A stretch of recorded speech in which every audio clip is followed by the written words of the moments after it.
Trčalo se danas i u Beogradu na Adi Ciganliji. Po prvi put održana je otvorena trka urbanih trkača.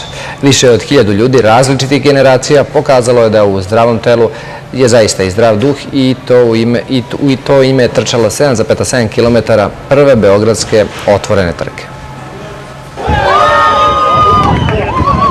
Dobra volja, malo forme i tek po neki trening bili su dovoljni stotinama ljudi koji su se prijavili i istrčali krug oko Ade Ciganlije. I možda ni jedan rekord nije oboren, ali je Beograd započeo novu trkačku tradiciju koju svi svetski gradovi već imaju. I naravno da je ovakva jedna trka značajna zato što kada se nađete na mapi svetskih trka, to sigurno podiže jedan Beograd kao metropolu na jedan veći nivo. Iako su pobednici svi koji su istrčali 7,7 km, najbrži je ipak bio Kenijac koji je u srpsku prestonicu došao turistički. Nekoliko sekundi posle njega kroz cilj su prošla i dva momka iz Srbije.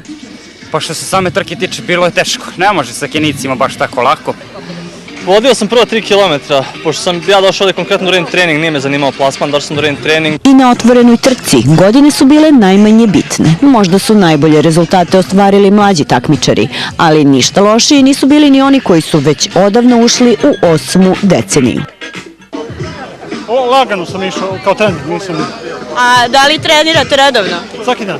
Pa bilo je veoma teško tamo na drugoj strani pri kraju.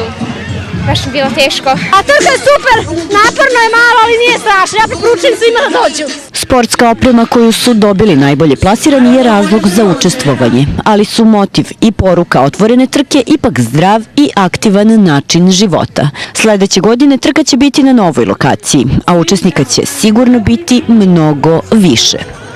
Jelena Milevski, televizija Pink.